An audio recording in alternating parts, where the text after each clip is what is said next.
AllBall TV. They scared, but I'm not. They don't like comentario. Y suscribe.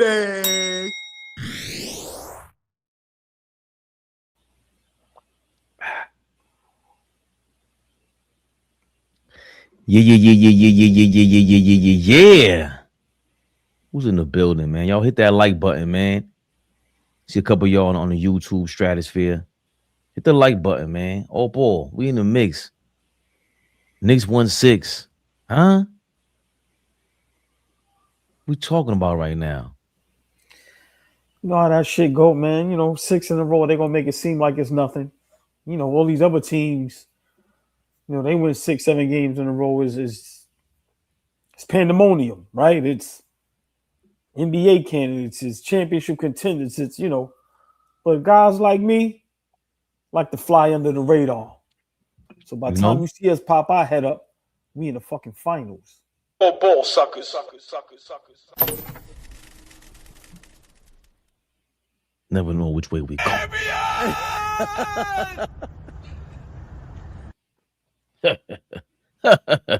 Who's in the comments? Oh, we got some love.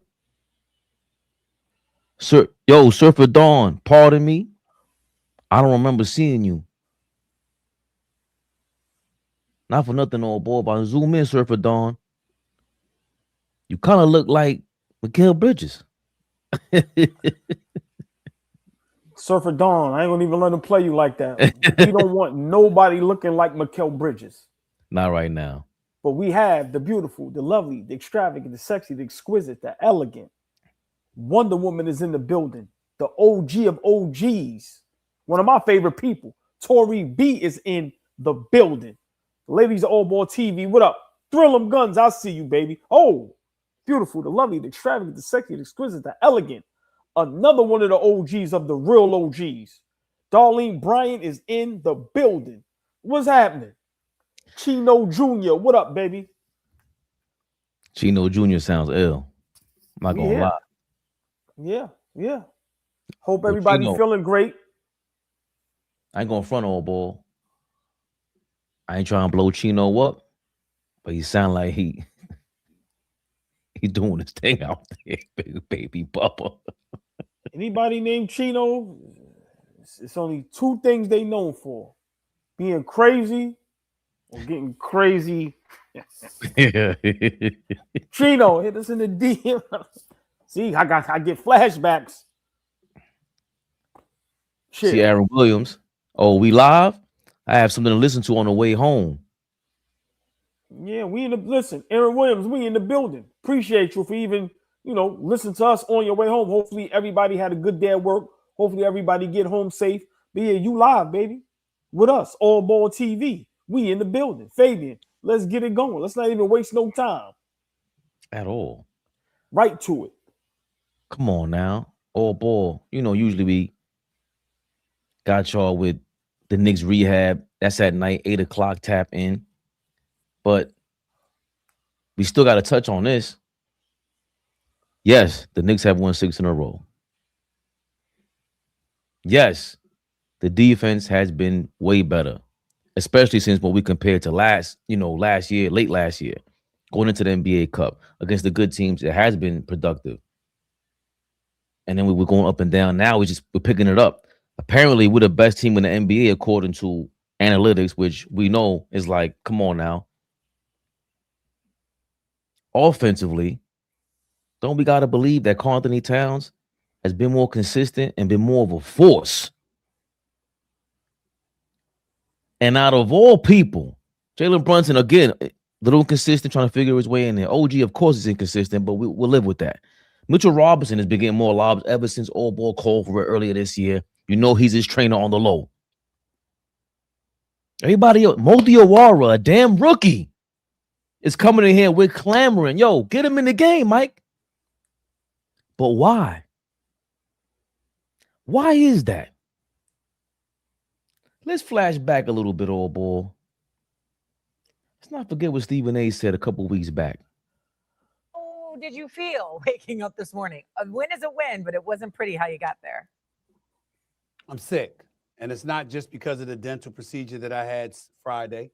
that I'm still recovering from, with my throat feeling like I'm swallowing knives, for crying out loud. It's because I'm sick with my New York Knicks. Shams, Wendy, I know Wendy's going to have to talk to me. I'm going to try. Wendy, I'm letting you know right now, I love you. You're my brother from another mother. It's not going to work. Shams, I love you too. Proud to call you a colleague. It's not going to work. I'm depressed, and I'm not going to get over it anytime soon. The Knicks ain't winning a damn thing. Let me tell you something right now. Mikal Bridges, this 6-game stretch, 39 total points, averaging 6.5 points per game, 5 of 24 from three-point range, 16 of 50 from the field, can't buy a basket. This is unacceptable. It's unacceptable. I want to remind everybody right now, we can say what we want. And guess what? And this is going to shock everybody. This is where I'm breaking news. The person I'm blaming most for all of this is Jalen Brunson. It's the only thing that I can blame Jalen Brunson for, who I'm so proud to have as a New York Knick. But this is all his fault. All of it. And I'm going to tell you why. Mikal Bridges, to get him to remind everybody of Shams' job, because this is the man who broke the damn story. They gave up Bogdanovich 4 unprotected first-round picks, a protected first-round pick in 2025, a first-round swap, and a second-round pick in 2026 for Mikal Bridges. Why did they do that? They did that because instead of waiting a year and signing a 5-year, $270 million max extension, Jalen Brunson signed a 4-year, $156 million extension the year before, giving the New York Knicks a $113 million discount around that range, okay? So what do the New York Knicks do? Obviously, he saves them that kind of money. He did it so they could go get his boy, which I have no problem with. Mikal Bridges is not a scrub. He can play. He's reliable. He's out there every night. He never cheats you. He works hard, but he ain't an all-star. And so when you can't let your organization give up that much to get a dude that's going to ultimately handicap you from building a roster that can compete for a championship. Not to say that the Knicks can't compete for a championship, but you know what I'm saying. They are in a hole. And Mikal Bridges don't look like he's capable of getting out of him. And here's what Mikal Bridges has to understand that makes him look bad. You were the one seen complaining and heard complaining about Tom Thibodeau. Working cats too hard, running them into the ground, needing a break, all of this other stuff. Well, he ain't there now. It's Mike Brown. And you look worse. And we'll leave it right there for the compadre. Hold on. Not disrespect. We'll leave it right there for my compadre, the Sinatra of my day. Did it my way. One thing Stephen A. Smith forgets about talking about there is that he did that to Tom Thibodeau, where he spoke out. Mikal Bridges spoke out against the minutes and the rotations, whatever he was complaining about. But also this season, he considered himself uncoachable at some point.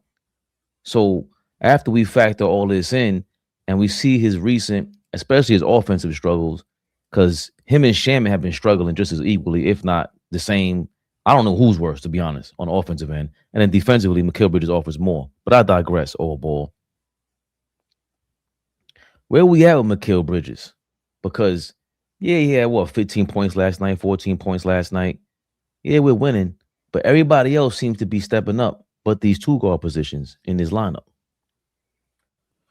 So, for me, I told y'all, one thing AllBall gonna do, I may lie about my height. I may lie about my weight. I might lie about a whole lot of things. But y'all ain't gonna never catch me lying when it comes to my Knicks. I told y'all I'm staying on this nigga head top, Todd Bridges, until he gets his act together. There is no way this man can escape this. Seriously. What we gave up for Todd Bridges is insane. I'm not calling him Mikal. He don't deserve to be called Mikal Bridges. But I have to ask you a question, Fabian. I want to throw something back to you, and I want the chat to really think about this. Do we really think Jalen Brunson saved all that money to get Mikal Bridges here? I'm going to ask again. Big shout out to the chat. Big shout out to all the ladies in the building. Big shout out to all the fellas. King Speech, I see all y'all in the building. I need to ask the chat this. And Fabian, I need you to respond. Because that's a whole nother conversation. And for me, if Mikal is here because of Jalen Brunson, I have a problem with Jalen Brunson. I don't think Mikal Bridges is a player you give all that up for. I'm sorry. Brunson has to be the craziest person in the world or one of the best friends you can ever have. Because I'm not giving up $100 million for Todd Bridges. Fuck all that.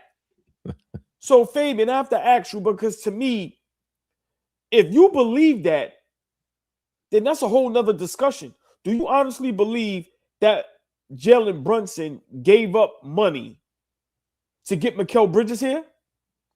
Nah, I don't believe that. I don't believe that at all. I think we're talking about Stephen A. Smith. You don't give up $100 million to get your friend here. You give up $100 million when they tell you, yo, we're going for Mikal, but we also got a shot at Cat. And Cat's $60 million on the books. Nobody makes as much as Cat on the scene. Barely anyone in the league. They just started to make more. SGA, I think Ant-Man, couple guys, Luka. They starting to be in the Cat range, but if there's no way in Jalen Brunson's right mind, you sitting there going, I'm gonna give up $100 million just for Mikal. It's not happening. Because that, to be honest, how much pressure would you feel if I said, yo, oh boy, I just turned on $100 million, you would come over here, you would be like, that was nice of you. That was great, but why the hell would you do that? Oh, well, we're about to get, Shannon Sharp on the shoulder. Oh.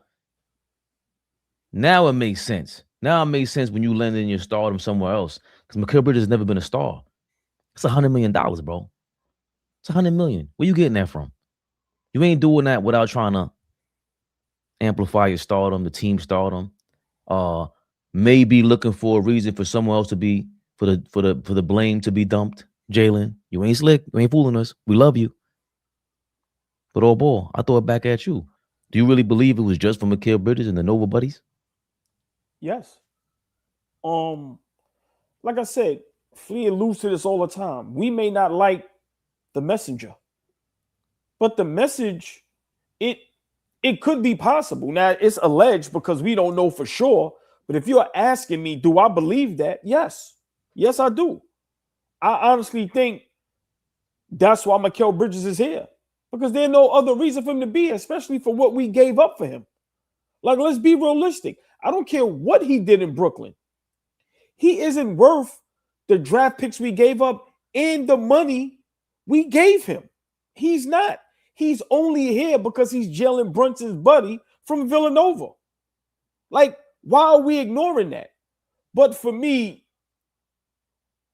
at this point, I don't like Todd Bridges.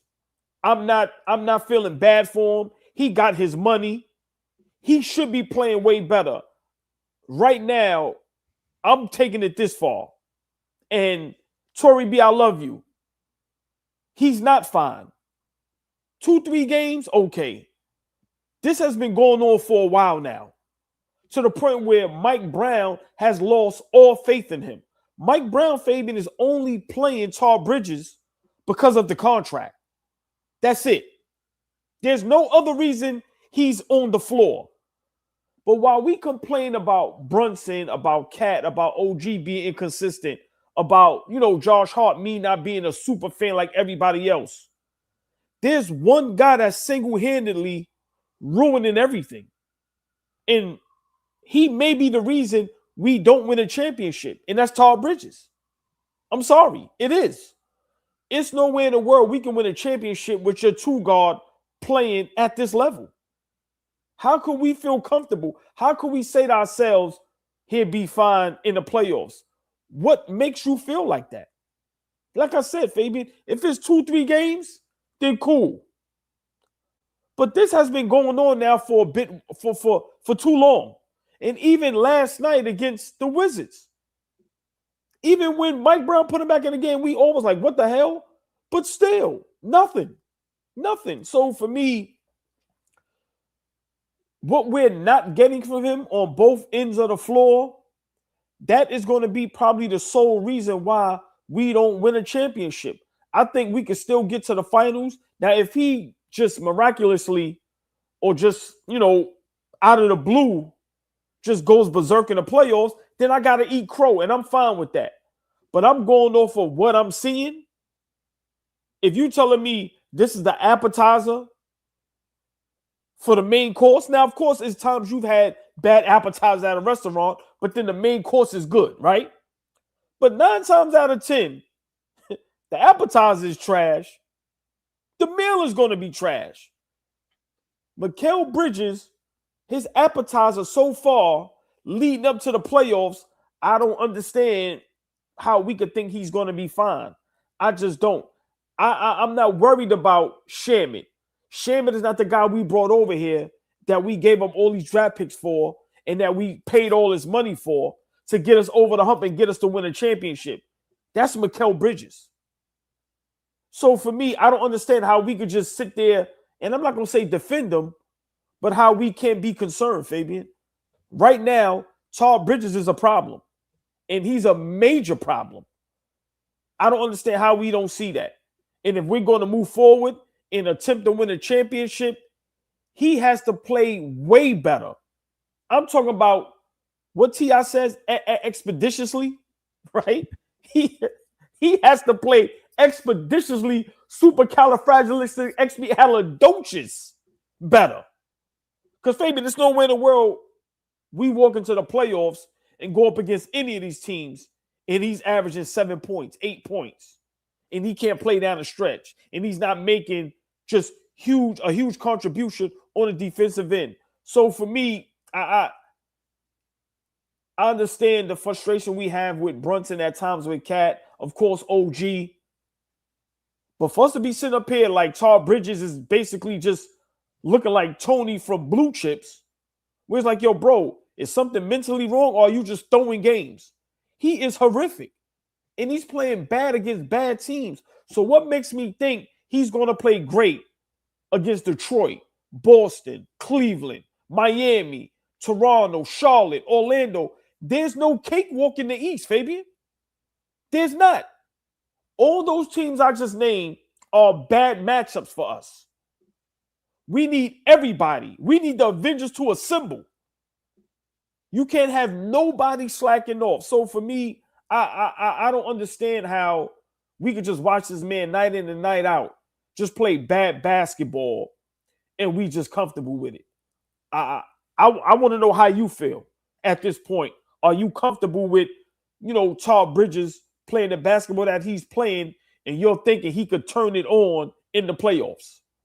Well, let's talk about Mikal Bridges' career for a second. He's for his career, he's averaging 14.7 points per game, which I almost don't believe, because maybe the first 4 years he went from averaging 8, 9, 13, and 14, and then he went from 20, 17, 26. Obviously, that's the Nets, 19, 17, and then 14.7. He's averaging his career average this season in scoring.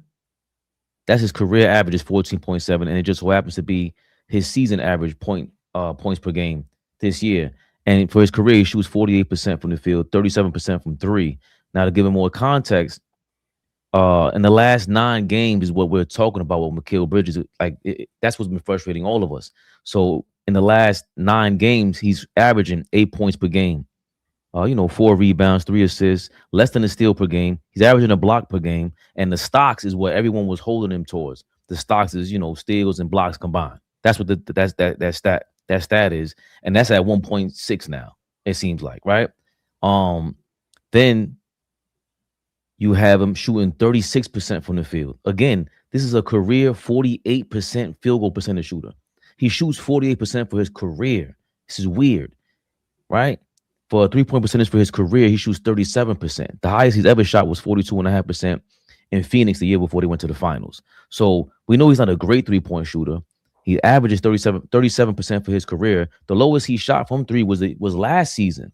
So this year he's shooting 36% from the field and 27, basically 28% in the last 9 games. That's what we're concerned about. And it reminded me of last year around the same time, or the inconsistent play from Mikal Bridges. Shout out to Flea. He said, yo, if he's not scoring for some reason, it feels like he's not D'ing up. So last season, he's the one who called out Tom Thibodeau, like Stephen A. Smith said. That was in the Portland game, which was, I guess, the 65th game of the season. And I went from that Portland game to the second to last game of last season because he played like 6 seconds last year, the final game to keep his Iron Man streak going, right? So those 17 games, including the Portland game, when he hit the game winner, when he called out Tom Thibodeau, he was shooting 53% from the field, 38% from three, 90% from the free throw line. He was taking 2.6 free throws a game during those 17 games. That shows me aggression. He was scoring 20 points per game. He had close to a steal per game and 0.4 blocks. So it was the opposite with the steals and the blocks. He's averaging a block per game now and less than a steal per game at 0.6% per game. Well, last year he was. That's what we're focused on. That this slump of shooting 36% from the field, 27% from three in the last 9 games. So now we have 9 more games to go, and we're giving you a sample size of when he called out Tom Thibodeau and when the pressure was all on him. I don't know if he ever put more pressure on himself than when he called out Tom Thibodeau to the New York media, and he came out and hit the game winner. Right. That's why it's concerning. We seen you playoff time. We seen you call out the coach in New York on Broadway. What? And he showed up. We didn't come into this season thinking we were worrying about Mikal Bridges all over again. We thought, oh, he's big time. He'll put up his career, his averages at least. And to start the season, Mikal Bridges was the most consistent Knick, above Brunson, above Josh Hart, above everybody. But these are the guys I'm saying that you would think Josh Hart's going to put in his effort, is triple doubles, all this kind of stuff. Mitchell Robinson struggling. Carl-Anthony Towns struggling. That's when we were floundering. Shamit had a 40-point game. The other 2 guard, Shamit, was playing more consistent earlier this year. What the hell happened? Why are both 2 guards tanking? That's our concern. So we replay Stephen A. Smith's clip because he's the big mouth. He's the one who's going to vocalize this. And again, AllBall says, I got to reference you on this one, is the 3rd seed, us being in the 3rd seed, half a game behind Boston for the 2nd seed now, who are also floundering. They look like they're in bigger trouble because now they're back to the whole Tatum versus Jaylen Brown thing, which we'll gas that up for you for no strays. We want to cause some problems over there in Beantown, right? But I digress. It's a big, huge. There he goes. He said, yeah, no strays. We're here for you, baby Baba. That's both 2 guards have been struggling. I forgot about Deuce McBride, who's a hybrid. So all 3 of those guys were our most consistent players before the NBA Cup, basically. The 3 2 guards, Bridges, Shamit, and Deuce McBride, who was maybe playing better than both of them, because he was on fire. 45% from 3 or something like that. What the hell is going on that your 2 guards aren't feeling comfortable anymore? Obviously, Deuce has been, on the sidelines. I can't blame a lack of effort for Shamit because he's doing moves that, we all don't like. But the fact that I was trying to explain to you and Flea, we don't want him to do that, but he's forced to do it. Who else is going to take these shots when he's one-on-one? And at least he's creating space. Bridges ain't even doing that. He's scared to create space. That's what this thing is about. And can we get Mike Brown to, I don't know if it's a Mike Brown thing. Now that's where, when AllBall says, I'm tired of feeling like ishing on Mike Brown. Let's go to the players. That's where we're frustrated with Mikal Bridges, and to the point where I don't even know what's going on. Like, how you start like with Cat. It gets to a point where it's like, you know what? Are we talking too much about Cat, bro? So Cat gets all the blame. Right. And at this point, if Shamit or Bridges picks it up, I think now we can start talking about a different level. And I might be convinced to talk about championship mode on a serious level. Forget about hoping for that playoff switch. Once you get production from the two guard like this, I just seen a stat where they're saying Mike Brown is playing way more zone defense than Thibodeau has probably combined during his tenure here.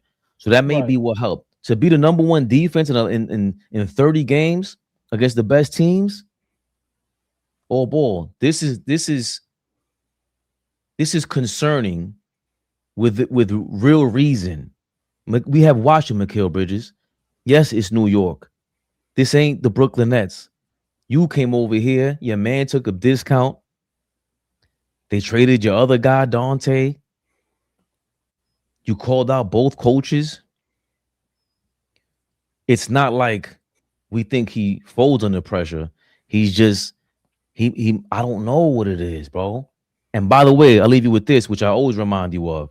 When you watch those finals with the Suns versus the Bucks, Mikal Bridges, when they won those 2 straight games, he was killing going to the free throw line. Those last 4 games, you see the free throws drop and you see his production drop, especially in scoring all ball. Listen, you killed that. You just made so many great points on how you broke that down with just, what he averages, his percentages. But, for me, I go with the eye test, right? And he looks scared out there. He looks nervous. How can you compete for a championship when your shooting guard is nowhere near aggressive, where he don't even get to the free throw line, right? Yeah. Let's be for real. He wasn't brought over here to be a 4th option. OG Anunoby and Josh Hart shouldn't be getting more field goal attempts than Tall Bridges. They shouldn't. One thing OG gonna be is aggressive. Shamit aggressive, right?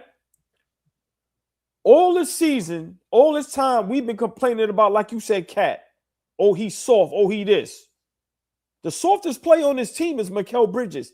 And just think about how much better we will be clearly one of the best teams in the NBA if Mikal Bridges did what he was supposed to do.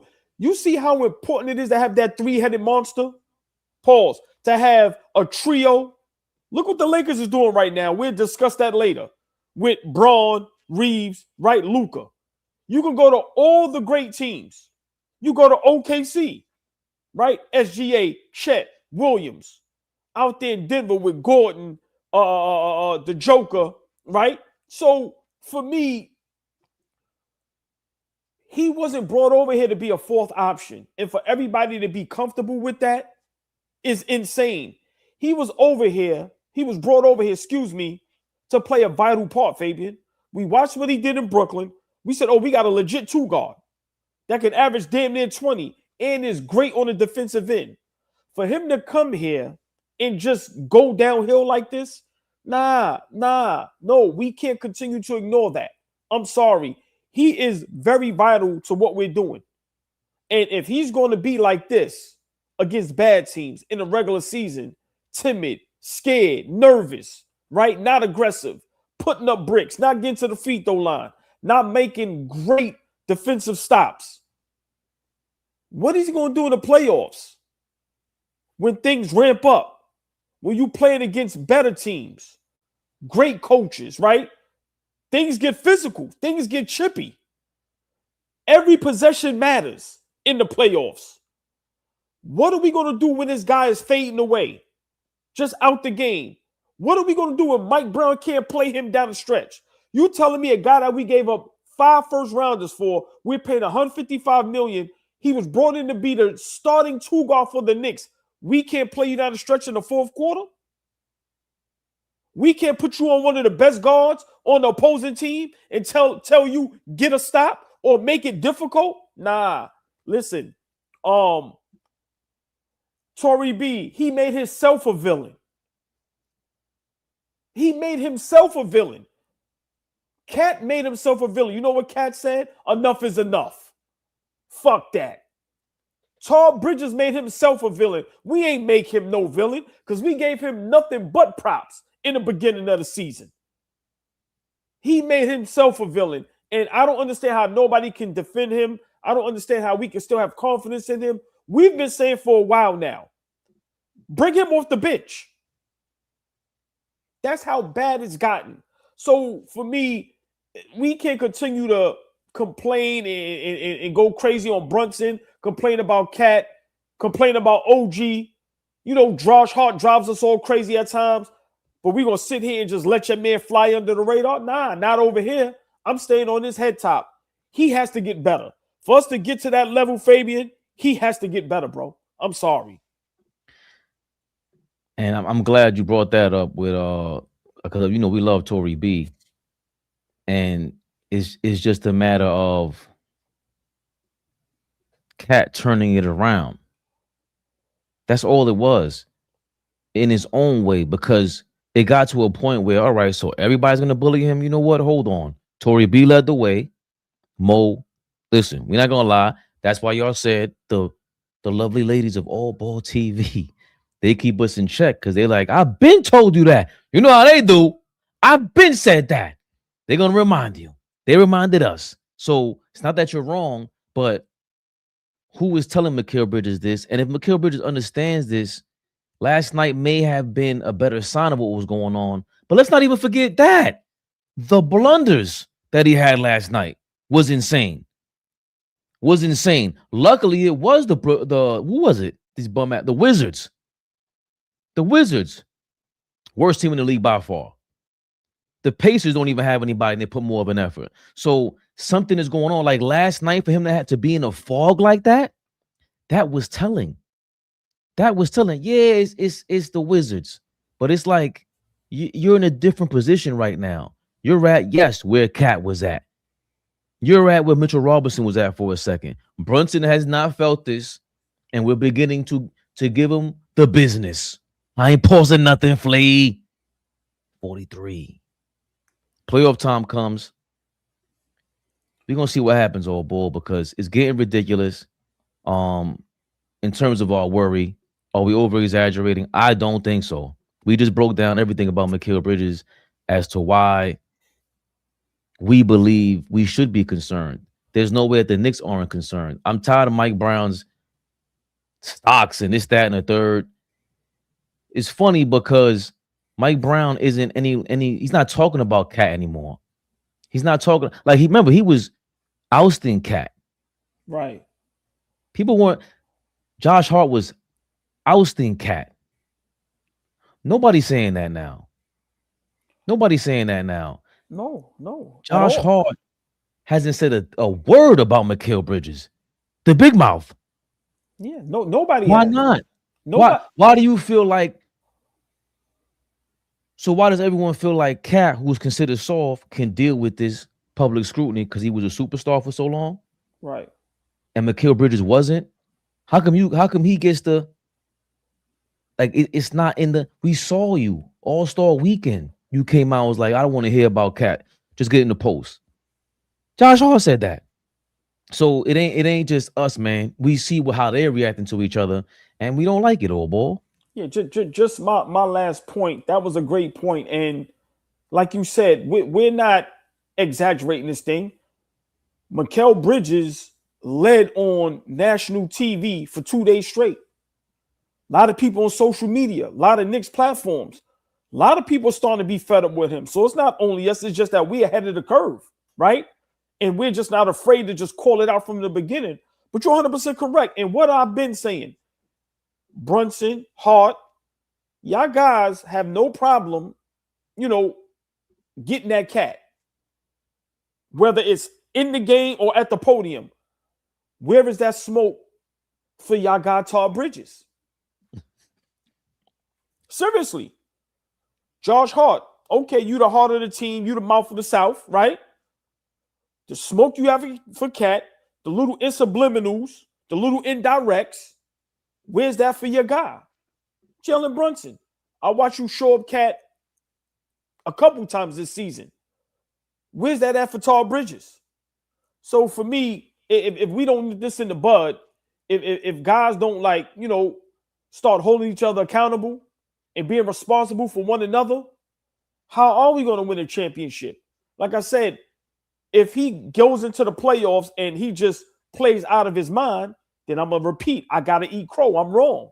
I don't mind being wrong. But if we're saying this and doing this, Fabian, in real time, how are we incorrect? How? He has been terrible. I'm not getting mad if the bench guys are terrible. But a guy like that, we bring you in to be consistent on both ends of the floor. Okay, if you're only giving us 8-9 points a game at this point, where's the lockdown defense? Where's the lockdown defense? So, come on, man, night in and night out, whether it's a bad team, we get cooked by the guards. Cooked. Is he going to make a block or steal? Yes. But is he locking down any of these guards that's playing on bad teams? No, he's not. So, miss me with like trying to defend Mikal Bridges. Listen, at the end of the day, this offseason, he's probably going to be one of the guys that's going to have to get packed right up. Seriously. And maybe, that's starting to bother him. But come on, man. I watched Cat turn it around, Fabian. I watched Cat tell all of us, I ain't soft. I'm going to turn to the best rebounder, the best guy, double-doubles, and I'm going to play great basketball after the All-Star break. We watched Mikal Bridges do what? Get worse every game. Literally every game. More, 12, 13, 14 points against the Wizards. Bam put 83 on them niggas. You couldn't give the Wizards a 20 ball? Come on, man. So, yeah, like I said, for me, he's going to have to be the first to go. I'm sorry. I know before all this, a lot of us talked about getting rid of Clarkson or if Deuce comes up and he got to go. He has to go. I'm sorry. And I'm going to stand on what I've been standing on. For what we gave up for him and what we thought we were going to get to potentially be the best team in the East,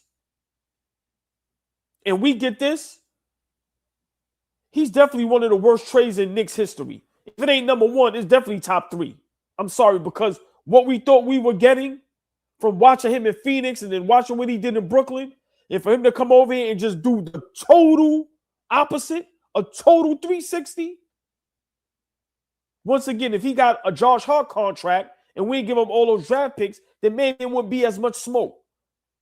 But for him to not sniff for All-Star, even just somebody say, remember in the beginning of the season, a lot of people saying, OG, Mike could be an All-Star. You never said that about Mikal Bridges. For him not to sniff being one of the best defenders in the NBA at the wing position. No. He has to go. He has to go. And like I said, if he plays like this in the playoffs, we are doomed, bro. Doomed. Because we rely on him. Come on, 6'6", long wingspan. Bro, we need that desperately. Don't be the reason we got to rely on Diawara and Shamit in the playoffs. No, bro, we brought you here for that. So, yeah, Fabian, I'm at this point, I'm standing on 10 toes. Mikal Bridges, next time I call him Mikal, he got to have a 30 ball, or like I said, he got to play great in the playoffs. But if he continues this, we are jammed up, bro. Sorry. We are jammed up. Let's get to these super chats. King Speech, thank you for your $5. Oh, boy, you got to stop acting like the picks we traded for him for Mikal Bridges supposed to be an all-star. We gave up 5 picks because it's Brooklyn. Crosstown tariff. Hell no. It doesn't matter who you gave up 5 picks for. We went through the Eddie Curry trade. I forgot who asked about that. Oh, Jesse Glad said from Twitter. Was the Mikal Bridges trade worse than the Eddie Curry trade? The only thing that even puts it in the same realm is the fact that it's more first-round draft picks. Eddie Curry got traded for 2 first-round draft picks and 2 second-round draft picks. 2 of them draft picks led to Joakim Noah and I think LaMarcus Aldridge. With Mikal Bridges, obviously, you don't get the Luka Doncic effect where Cooper Flagg ends up being the number 1 pick, right? So I'm with you, King Speech, on that part. Who are the Brooklyn Nets going to draft? Even though Sean Marks, if I'm a Brooklyn Nets fan, I'll be disappointed as hell because he was known to build the organization. And what has he been doing? You lost Cam Thomas, as somebody said in the chat earlier. Hilarious. But you can't say that because on top of the draft picks is the fact that championship expectations are here. We ain't have no championship expectations with Eddie Curry. And even if we did, it'll be like, it's still a roll of the dice. Want to add to that, AllBall?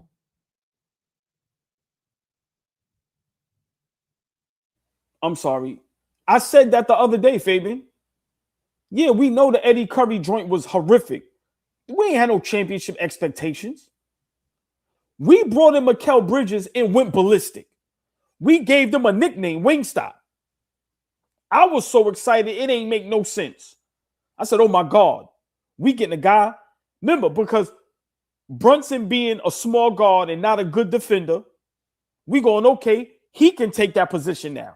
What Clay did for Curry, right? I said, oh my God, we got a Brunson protector now. Now we ain't got to worry about Brunson guarding, all the good guards, the quick guards, the crafty guards. Nah, we named them Wingstop. They ain't stop jack shit.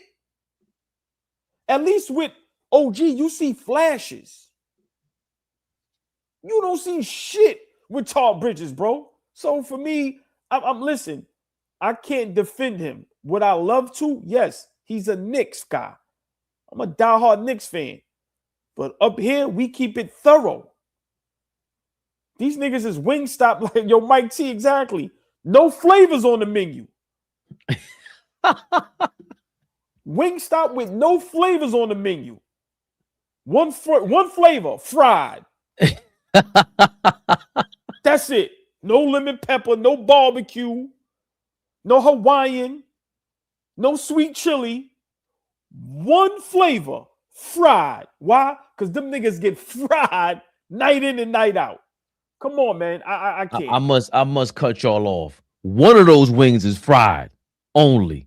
The other one, every other night, they bring out the brush and they pour a little salt, new sauce on it. Put a little rub, put a little dry rub. Yeah. What? Go ahead.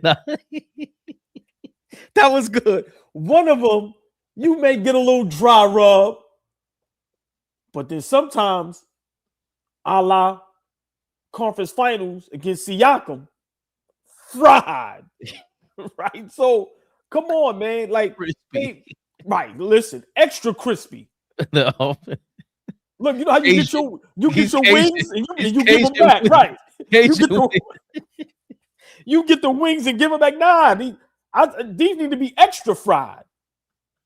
Come on, man. Stop, man. Stop. So the Cajuns and greatest chat in the world, greatest chat in the universe. Thanks for reminding me. On top of all that, having championship expectations and the draft picks, your college teammate set records with the blue and orange on. Like, would you have figured that Donte DiVincenzo set the bar that much higher in terms of consistency? It wasn't like Donte was on fire every single night, but it was so many. You talk about moments. All right, that's for the chat. I might have to put that in a poll, AllBall. Who had bigger moments for the Knicks? Mikal Bridges or Donte DiVincenzo? Sometimes this coffee be working, AllBall. Sometimes the light bulb, bling. Who had bigger moments for the Knicks?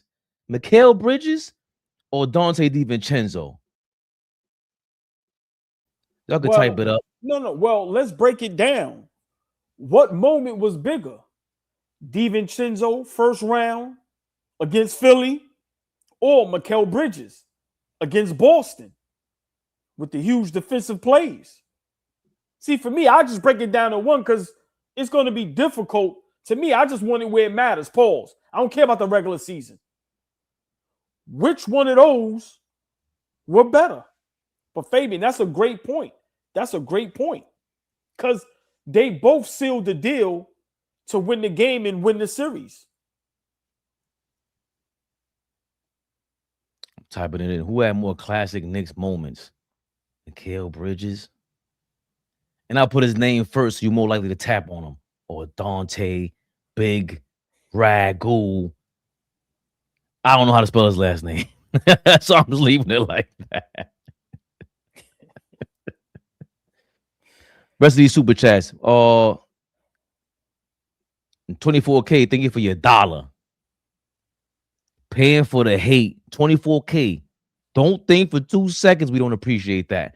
YouTube on taxes 30%. Apple taxes you 30%. We're going to end up with like 21 cents out of that. But guess what? You paid for the hate. Love it. Dan, listen, are we watching the Lakers and Pistons tonight?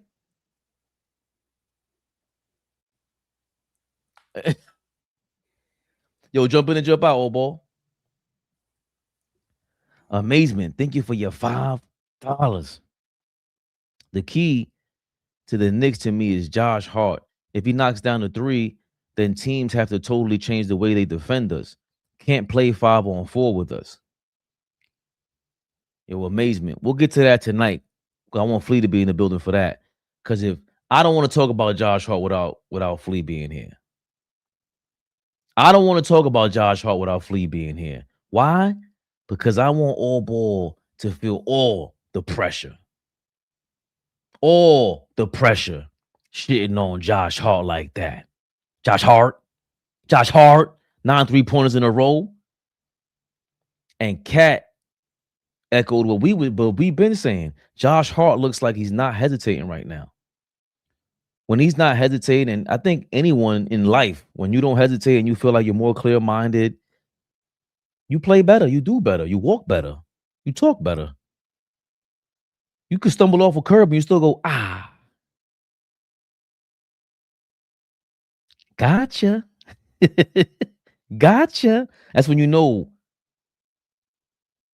charges to the game, you keep it pushing. So Josh Hart is playing with way more confidence. We'll get on to that later on tonight. King Speech, thank you for $2. I just Googled Curry. He looked like Flea's big bro. Who you talking about? Tory B, man, you 100% correct. If Cat family still being here, prayers up for his dad who's been in the hospital. Yeah, Hope Towns, she said she was Cat's aunt. The sister to Carl Anthony Sr. and prayers up to them because he's in the hospital. Carl Anthony Sr. is apparently, and can't play with that at all whatsoever. Ain't nothing even sneeze about. Yes, Flea, we are. If you're listening. Yes, Flea. I don't know what kind of games you trying to play. Right, your ass is up here 8 o'clock. Yes. He tried it last week too. Oh yeah, my auntie Hope. Dale said my auntie. Nah. Oh nah. That's what you were saying, King Speech? That Eddie Curry looks like. He said Eddie Curry looks like Flea's big brother. You lucky OG Flea's not here, man. OG Flea will whoop that ass. Hey, we were just talking about Mikal Bridges and Landry Shamet. See, that's what Flea and myself was talking about. Once you get to Mikal Bridges, it's kind of hard to talk about that every day, but as Knicks fans, we can do it. But the big media guys can't do it. So imagine Stephen A. Smith coming on TV tomorrow and going, you know what the biggest problem for the New York Knicks is? Landry Shamet. We're going to be like, what? There's no way. And we play it because he watches. And these Knicks need to take accountability. And all of a sudden, one of the biggest bummages of draft lottery history, DeAndre Ayton on his third team? Right? Yeah, Phoenix, Portland, and now the Lakers. He said he looked in the mirror, old ball, and he's blaming himself. He said, I'm not that guy. But ever since then, the Lakers have been on a roll. And they're leading the way. Yes, more Stephen A. Smith content. Yes, it's ESPN. No apologies. Listen, my initial answer to that is going to be no. but the jury is still out. And I'm going to tell you why. It's one thing for us to look at Oklahoma City. I see your face. I'm coming to you. It's one thing for us to look at OKC. We know they're number one. We look at Wembanyama. He's going to win Defensive Player of the Year. Anybody that doesn't vote for him Defensive Player of the Year, take away their voting rights. They don't deserve it, okay? Just confiscate it, okay? He's going to win Defensive Player of the Year.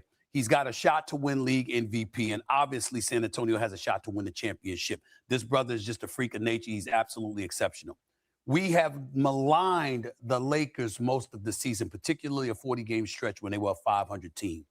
That is not the Lakers that we're watching right now, Jay, and that's really the bottom line. When you look at the Los Angeles Lakers, Jay, lift your head up. The camera's on you, my brother. Let me tell you something right now. When you look at the Los Angeles Lakers, to see how efficient they've been offensively, to see how explosive Luka has been, to see how LeBron has made the adjustments, being the leader and the four-time champion that he is, and understanding who he is and what he brings to the table to contribute to winning, having played the center spot at times, for crying out loud. What we've said about them, okay, can you make three-pointers? They've improved their three-point shot, okay? They've gotten better defensively, even though they're still not that great. But a great offense can make an opposing offense tight and less efficient than they're accustomed to being, because every mistake is something they believe will cost them. And I think that's what we're seeing when we're looking at the Los Angeles Lakers right now. They are clicking on so many damn cylinders, it's hard to put into words, because offensively, they're just that special. And when I watch, if you remember, Jay, last year when we watched OKC, there were a lot of offensive droughts. Their defense carried the day, because offensively, even though Shea Butter is one of a kind and what have you, you watched them and you said, damn, offensively, they get a bit stagnant at times. And with the Spurs youth, you just never know. So I wouldn't pick the Lakers to beat San Antonio. I wouldn't put the Lakers to beat OKC, but they are legitimately the third best team in the Western Conference. And the momentum is climbing, which means to me, we can't rule anything out. Jay, seems you would disagree. Go ahead. You're so good, man. You're so good. Oh, Like I swear, Glaze? It's next level. Because I think after that beautiful soliloquy, all that word salad, you pretty much said that you don't think they're in the same tier as the Thunder and the Spurs. I started off. Yeah. But then why say all the other stuff? What did all the other stuff have Because to do I think with it? I think it could change, Jay. I think over the next few weeks, it's That's it.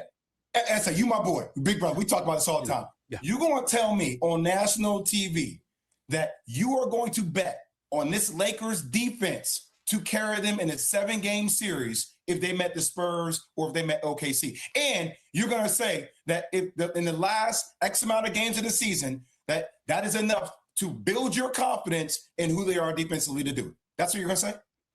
Okay, can I answer it this way, Jay?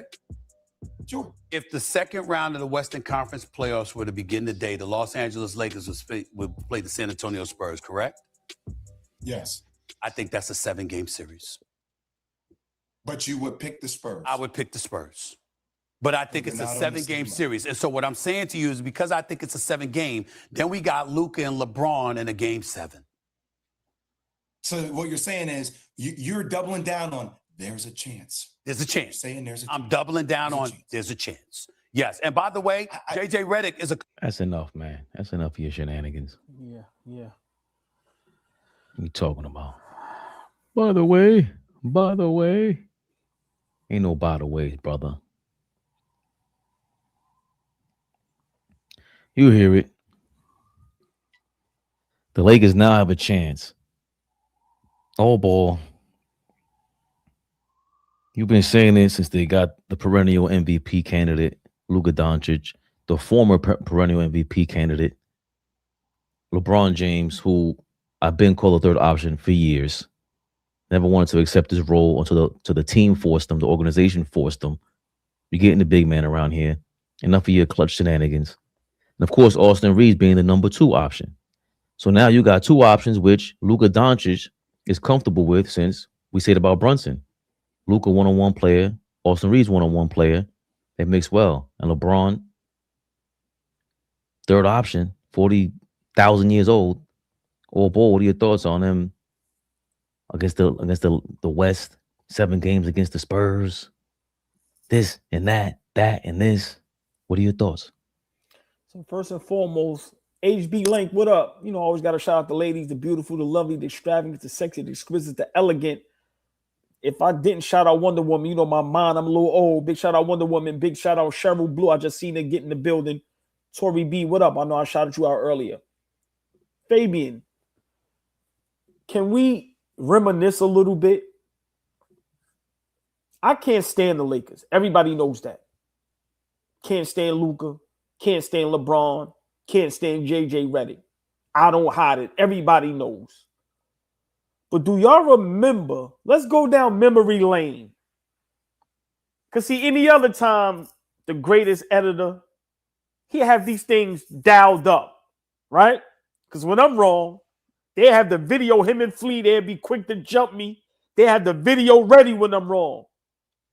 But I recall, beginning of the season, one person, one man, one band, one sound, up here by himself, saying the Lakers are a championship contending team.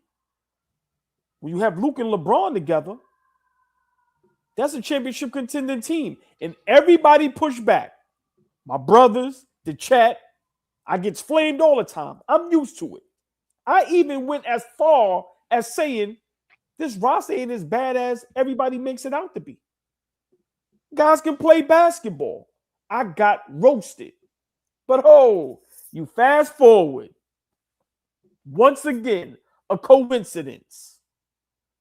When Knicks rehab, when AllBall TV says something, all of a sudden, months later, it comes out. Fabian, I've been saying this. But I got to give you props. What you've been saying, LeBron, he's figured out I have to be the third option. I have to let these young guys take control. Luke is by far a better player than LeBron right now. And of course, it's because of age. Excuse me. That happens, right? Guy like Austin Reeves, good basketball player, better than what I give him credit for. That young man can play. But then you have the other guys that played their part. We can laugh at Hachimura all we want. We can laugh at Ayton all we want.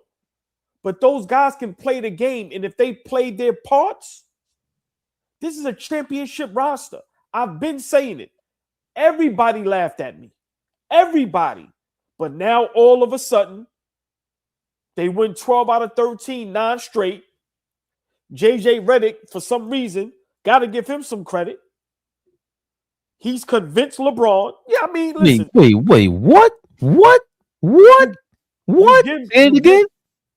No, I'm not saying it again now. You ain't going to get that. You give credit when credit is due. He's the coach on the sideline. No, I'm not saying it again. No, don't even waste your time. But I got to give you credit because you've been saying it and everybody was laughing at you as well, give you a lot of pushback. And you say, yo, LeBron is a third option. If he understands that, this team will be much better. I'm just laughing because stop telling me I don't know the game. I've been saying this. This team is dangerous. They stay healthy. If LeBron allows guys to take the ring, take the crown, and allow them to be the best player, give them the freedom, don't make them feel awkward, make them feel like a brother, celebrate when y'all win, when they do the right thing, and when they do something wrong, don't chastise them, coach them up, because you know they all look up to you. This roster ain't as bad as everybody made it out to be. It just goes to show you motherfuckers don't know the game. And as much as I don't want to agree with Stephen A. Smith, the only team that I probably wouldn't pick over the Lakers over is OKC. But what my brother Flea says, what the fuck has San Antonio done to where I'm going to pick them over the Lakers? I'm sorry. So I agree with Stephen A. Smith. It's just that, once again, we don't like the messenger. But up here on AllBall TV, we've been saying that message. Been saying it. And I just would love for sometimes for people to give us our props. Yo, y'all been saying that. Fabian, I've been saying it. This team, when you have two players that you pair up LeBron and Luka, it's nowhere in the world this team isn't championship expectations. But let me ask y'all this. Laker fans, LeBron and Luka fans, the pressure has changed now. Remember, 2 months ago, it wasn't no pressure. Y'all had every excuse in the book. Now, there's pressure.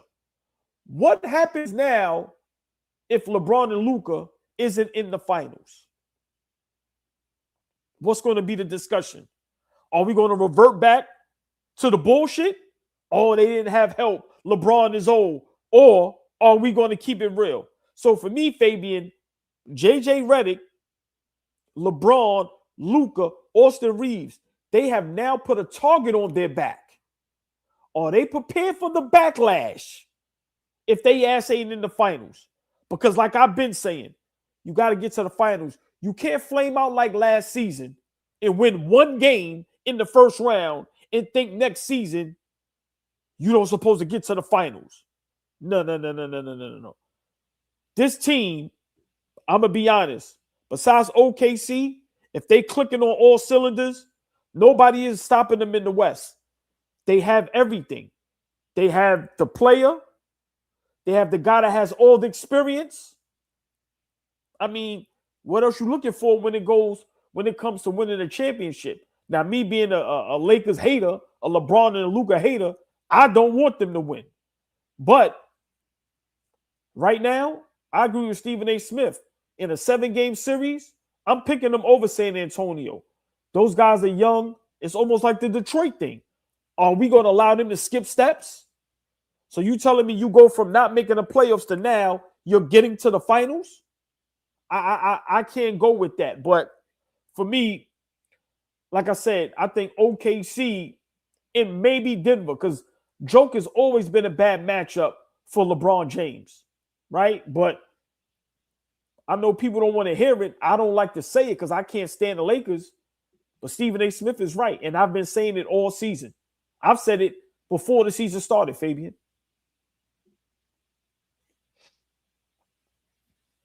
First of all, let's San Antonio Spurs, Lakers playoff matchup at this point would be crazy.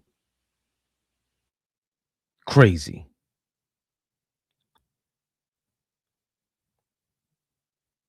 Wemby, the potential face of the league, the potential Goliath that the NBA is promoting against the former Goliath and LeBron.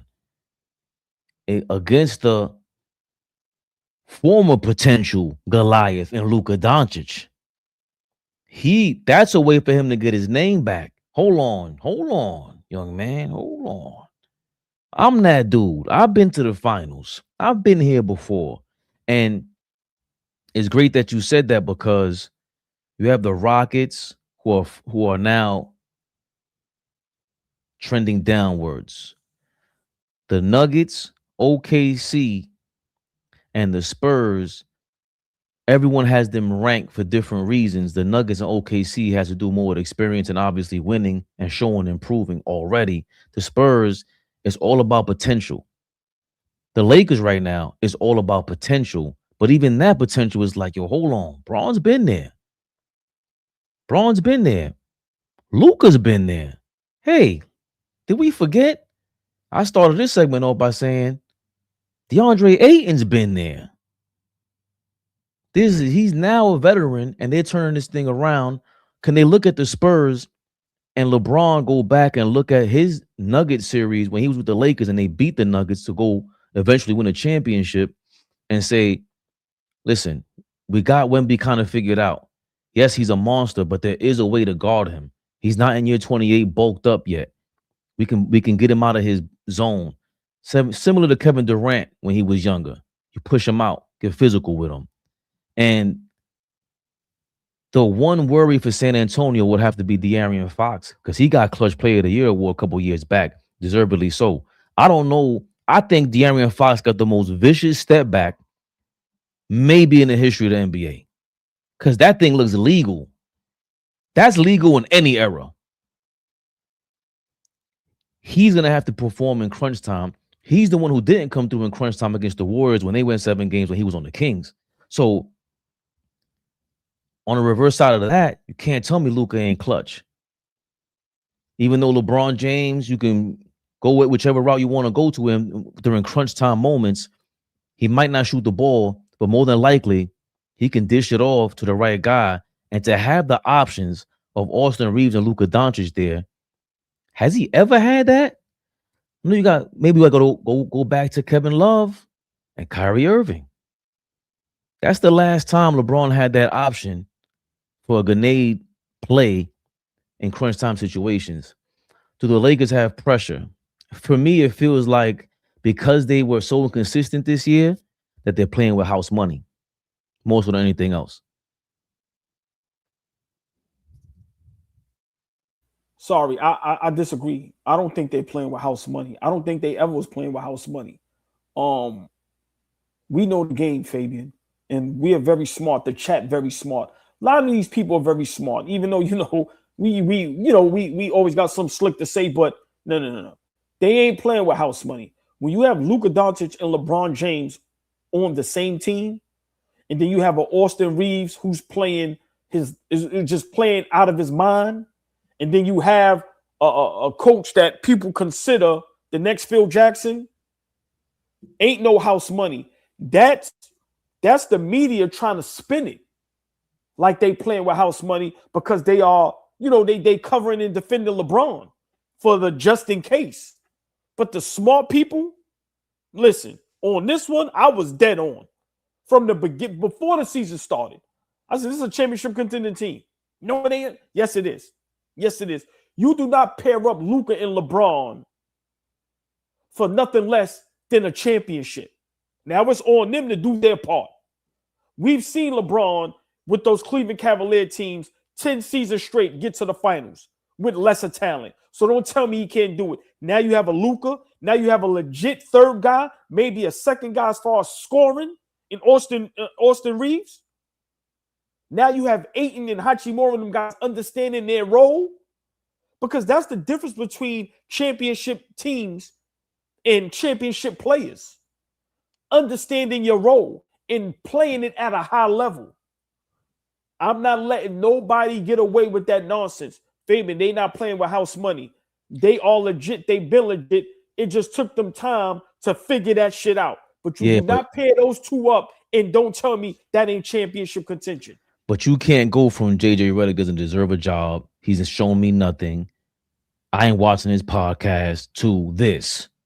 He ain't. If you didn't think he was a championship coach before, you wouldn't think so now. And I thought he would be. But for him to get LeBron to buy into this in his own way, because regardless of how he steps to LeBron, he gets LeBron to buy in, it's his job for him to do so. The same way we want Mike Brown to do so with Cat and Brunson and Josh Hart and the whole Knicks organization. So Luka Doncic has been in this position before in terms of pressure, but right. They weren't a defensive team the whole year. We never thought of them as championship contention, even though you were going with, hold on, these are two legends in basketball damn near. Luka's there already. Damn, if he would have to have a dramatic drop off to not be a legend going forward. So with that being said, of course, but none of them play defense. None of them could guard your yard, as homie says in the comment. I forgot your name, bro, whoever says that. I want to give you your props. I just feel like it's going to be fun, and it would take one of the most legendary runs in NBA history on offense for Luka and LeBron and Austin Reeves to get to the finals. So, great point, right? But I don't think so, and let me explain why. Let's be realistic. The Denver Nuggets team is not the same, right? Aaron Gordon is injury prone. For some reason, Bruce Brown isn't having the same effect, right, that he had when they won the title. So for me, the Denver Nuggets aren't as good as people make them out to be. I've also said that, and people thought I was crazy. Let's be realistic. The Clippers, trash, right? They can make it competitive with Kawhi Leonard. But let's be realistic. Trash. Phoenix, good team. I'm not picking Phoenix over the Lakers. Stop it. I hate the Lakers. Let's not get it misconstrued. This segment is killing me that I have to give them props. But we have to be honest. There is two teams standing in their way. That's OKC and that's San Antonio, only because San Antonio has been playing great basketball. But if you telling me, what are you going to take? I'm taking experience. I'm taking the guys that been there. Like I said, to me, San Antonio is they're getting there, but you're not telling me San An being that young is going to beat LeBron and Luka. I'm not going for it. They got to make me a believer. So for me, Fabian, by default, Houston ain't living up to what they were supposed to be. Injuries, no point guard. Steven Adams isn't there. So let's be realistic. Who's picking Houston? Minnesota. Listen, Ant-Man got a shot. So, excuse me. Hold on. They punked the Lakers last year. Right. I totally forgot. So, excuse me, chat. Minnesota, OKC, and I got to throw San An in there because the season that they're having is just insane. I don't believe in Denver how I used to. But for me, Fabian, those three teams, besides that, who else is a threat to the Lakers? Like we got to be for real. I think I agree with you with the Phoenix thing because Phoenix has a lot of what every team in the league is missing. Maybe besides the Pistons, the Rockets. Oh, no, not the Rockets anymore. Who else is in that chippy business? Maybe the Hornets, because the Hornets, they come back with the chippiness to the Pistons. But that's what the Lakers are missing. OKC, everybody's missing that. So Phoenix will give the Lakers maybe a 5-6 game series and make it tough for them. So I agree with you there. But the Timberwolves, OKC. Hold on, Fabian. Real quick. Thunder number 1, Spurs number 2, Lakers number 3, Houston number 4, Denver number 5, Minnesota number 6, Phoenix 7, Clippers 8, Trailblazers 9, Warriors 10. It stops right there, right? Let's be realistic, bro. Suns, Clippers, Trailblazers, Warriors, pack them up. Right. Pack them up. So now you have Thunder, Spurs, Lakers, Rockets, Nuggets, Minnesota. Those are all the teams that they can go up against in the playoffs. And the first team being Minnesota. Right. But what I'm saying is, for me, right, I don't believe in Houston. I just don't. That's fine. Spurs experience. I love the Spurs. They too young. I'm sorry. Make me a believer. So now you have OKC, you have Denver, and you have Minnesota. The point I'm trying to make is, bro, they are in the mix. They are in, and to me, Denver is not as dangerous as people are making them out to be. I'm sorry. Jamal Murray, Gordon, love them. Niggas is injury prone. The rest of that cast, they got to play like perfect basketball. Denver reminds me of us in the West. We got to play perfect to win. Denver has to be perfect, and the Joker's going to have to average a 40-point triple-double. I'm just saying, if we're going off of real time, we got to admit the Lakers right now, out of everybody's playing the best basketball. They just won 12 out of 13. Luka averaging 34, 8, and 8. LeBron has just found another fountain of youth. Austin Reeves is legit. Ayton is now told himself. He said it. Yo, I see the role. I need to play. Hachimura hitting tough shots. Listen, to me, the only thing that stops him is just a weak bench. But I gotta give it to them with the experience. I'm sorry. So, like I said, for me, I give 3 teams that's a threat to them: OKC, Minnesota, and San Antonio. But to me, San Antonio is 50-50 because of the inexperience. I'm being honest, bro. The Lakers might pull this shit off. It'll drive me crazy. But imagine a New York versus LA finals. How much money that is? You know how much exposure, how much just advertising that is? Are you kidding me? You don't think the NBA is praying for that? You don't think the NBA right now is happy that the New York and the LA team is playing great basketball right now, both on winning streaks? Just saying. Tory B, think Tori B said Luka's playing the best basketball. Luka's playing basketball like his life depends on it.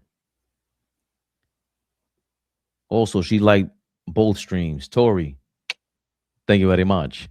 24K, thank you for your $2. Are y'all doing the Pistons game tonight? What time is that game, man?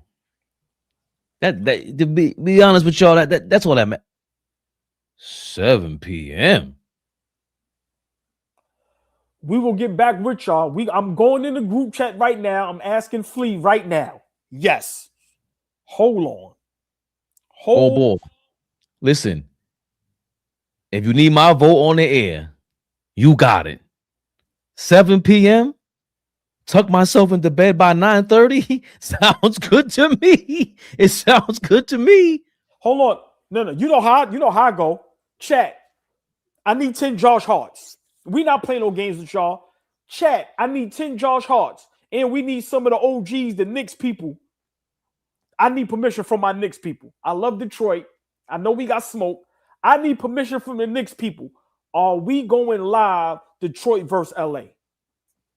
But dress it up right. Dress it up right. Because damn, I forgot which one of y'all said in the comments. Recomment that. The NBA rescinded Luka Doncic's technical against whatever team, against Bazzotti, against Orlando, whoever it was Bazzotti plays for now. So he can play tonight against the Pistons. That technical ain't no longer under review. Jerome Griffith. I love the Hearts. Actually, I'd rather that than the actual Josh Hart. So thank you, Jerome Griffith, for minding my feelings. I might watch it too because I put bread on. JMNYC, you definitely gonna at least watch. You can watch with us. We'll let you know what's going on. Hate watch. Listen, I love it. Yeah, the hate watch. Listen, my thing is this. I love when our OGs, our original gangsters, Darlene Bryant, like I need some of our Knicks people. Because I told you, I look for permission. You ain't gonna have me crossing over, going to the other side. No. Mike T, of course, Darlene Bryant. Yeah. Yeah, the hate. Hate watch. All I'm gonna be doing is hating. I can't stand the Lakers and Detroit. But yeah, Fabian, I'm all for it. To be honest, like I'm all for it. No strays. Thank you for the thumbnail confirmation. Lakers versus Pistons. The hate watch party, 7 p.m. Remember, Flea can't get here at that time, but he'll jump in whenever he can. Because you guys know he's gonna go crazy. Old Bull's gonna go crazy. I'm gonna go crazy. We're in the mix, Old Bull. We're in the mix. Hey, let's not forget. Oh, by the way, before I forget, I'm sorry. The poll is in. The poll is in. The Lakers, are they a threat to come out west? To come out of the West, Old Bull? What's the poll? Are the Lakers a threat to come out of the West? Yes. Got 23%.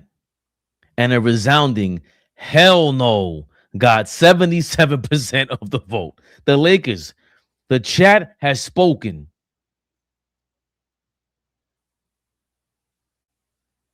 The chat has said, hell no, the Lakers ain't coming out the West, damn it. You see what Flea said? Look Flea. at Flea's comment. Flea, get your tie in order. Get some Uber Eats. I'm going to call you after this too, Flea, so get ready. Get ready. Fabian, real quick before we jump off, right? I just put something in the group chat. Can you put that up there so they could? Yeah, I got you. I just want to do more topic. All right, but also he wants to collab. I don't know how to do that. He sent me We got all that. Oh, he sent me a link. So save that for when. I just want to do it now before we get to the last topic. No, I don't care. Come on. He said, here's the link to collab. I don't know. So how do I do that? Do I just send it to you? Yeah, we'll do that in a second. All right. Let's see what All Ball's talking about. Huh? What's All Ball talking about, ladies and gentlemen? I told you the other day, you guys didn't listen to me. You thought I was joking. Yeah, it's big things being done here. Big things. Shout out to the voice of the valley, Allentown, PA. Allentown, PA. You heard the man. You see it there. Voice of the valley. Interviewing All Ball from AllBall TV. Voice of the Valley, VOV. Subscribe to their channel. Obviously, they just started. Hold on. Why am I not doing my due diligence? Keep it simple for y'all. Link is in the chat. Go click on there, put the lights up. Show them how we show love. Greatest chat in the universe. Greatest chat of all time. And just real quick before you play that little clip, big shout out Voice of the Valley, man. Some great young brothers. They got a dope platform. I know the numbers might not, speak for them, but we all know numbers is in everything. They have great content. They have great guests up there. And I had a great time with those brothers, man. And if y'all get a chance, we're going to try to collab so it can be on our platform as well. But we need y'all to listen to the whole conversation. It was just ill. I loved it. And y'all love it too. Here's a clip of All Ball on Voice of the Valley. Voice of the Valley. Like you said, my name is Tucson Moss, aka All Ball. We mostly talk NBA and the Knicks because all three of us are diehard Knicks fans. That's the Knicks. That's what they do. Knicks was so focused on Boston that they underestimated the Pacers. LeBron and Luka doesn't get along. Lakers is a mess. You allow a podcaster. That means one of us could have coached the Lakers. He's the worst GM ever. But the Luka thing, I think the glaze for him needs to stop. He literally gets away with playing no defense. Magic Johnson at the 1. Michael Jordan at the 2. Larry Bird at the 3. Tim Duncan at the 4. Shaquille O'Neal at the 5. 1, Steph Curry, greatest shooter of all time. 2, Not of course, enough. Michael Jordan. Okay. Number 3, LeBron James. Okay. Number 4, you're not going to agree with this, Jokic. The 5, Shaq. Clyde at the 1. Houston might have to be at the 2. Melo at the 3. Bernard King at the 4. Pat at the 5. Welcome back to Voice of the Valley. There they go. All Ball. On broad broader than Broadway. What? On broad. Stop playing with me. Flea, you ain't in here to compete, to embarrass yourself, huh? With the angelic voice. Oh boy, how did that feel? Tell us about the Voice of the Valley. So yeah, man, those guys, they have a league out there in Allentown, Pennsylvania, the American Christian League. The young man Kia, he runs it. It's his 3rd year going on the basketball league. My son plays in it, but just some great young guys, man. And they have their own podcast called The Voice of the Valley, and they love what we do up here. And he wanted to talk to me, and it was just a great time. The hospitality was beautiful. They asked some great questions. They're young, so a lot of players older, like they never even heard of, right? So for me to just be up there and just give them a whole lot of knowledge on just a whole lot of stuff. They asked me about my Knicks all-time starting 5. Then it was my all-time starting 5 against his all-time starting 5. But just great conversation from NBA to street ball to just life. But just had a great time with those brothers, man. Big shout out to them, Voice of the Valley. Like I said, y'all, go check it out. Get those likes up, get those views up. But it was dope. That was one of our best interviews. And we were live for an hour, and it was no hiccups. It just flowed beautifully. But had a great time with those brothers, man. For real. Great time. Big shout out to them. Voice of the Valley, go check them out. We're gonna put a collaboration up. Thank you, Flea. Run that interview up, hit the like, subscribe to them. We'll get in contact with them as we can collab, make it easier for you guys to see what's going on there. JMNYC, watch your mouth. He said I sounded like a frog imitating Barrington Levy. I will never stop it, man. JMNYC. I have a idea. Why not do Knicks rehab and then we cover the 4th quarter of the Lakers versus Pistons?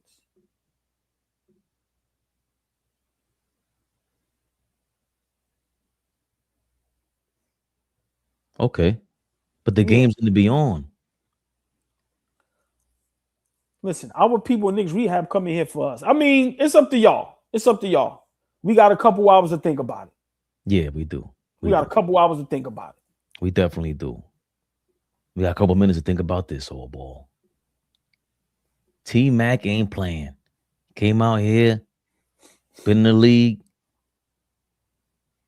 Carmelo, his partner in crime over there, kind of warned Jason Tatum about what was up ahead of him. And this was T-Mac's response to the Celtics on their recent slippage. It's really just finding out the rhythm of the team now, of the other guys when you insert a guy like JT. I don't want to say it seems out of whack, but their shooting has gone down since he's been here. So it's really like, guys, what are we doing here? Mm-hmm. You know what I mean? Like, are we running the same stuff that we ran before? Are we still on the same page, or are we divided because, we're not playing our same game? I'm sure there's a lot mentally that these guys are going through because of the insertion of JT and them not playing the same type of basketball that they play individually, not shooting the ball extremely well. So they struggled with Memphis the other night, and they struggled tonight against a team that doesn't have their best players. So I'm sure there's some questions. It's What? Do not call this game. Go find that nigga's channel. Y'all was gonna make decisions without me? You thought I was gonna pop up?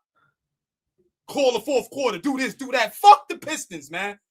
Fuck out of here with this. We about to entertain these niggas. Y'all thought y'all was gonna leave. Y'all see I'm disheveled. I'm working, I'm trying to watch. I'm like, oh nah, let me jump in the studio because these niggas is bugging. They got the Pistons trying to get y'all to. Y'all don't work. We don't work for the Pistons. Fuck the Pistons. We work for the orange and blue. Fuck them. Call A games. Find a channel to do that. Sherwin, what up? We can't hear you. Watch this. You ready? Just real quick. Are you ready? Fabian. I knew he was going to react like that.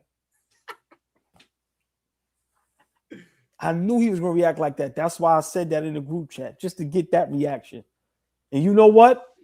He 100% right. Fuck the Pistons. Go to that bum-ass nigga with the patches on his face. Find that dog face. Do a watch party with that nigga. Go let him call. Fuck y'all. Yeah. Gotcha. Fuck y'all thought. The fuck y'all thought. Here's my question. I asked you 2 times. That's mint? What is that?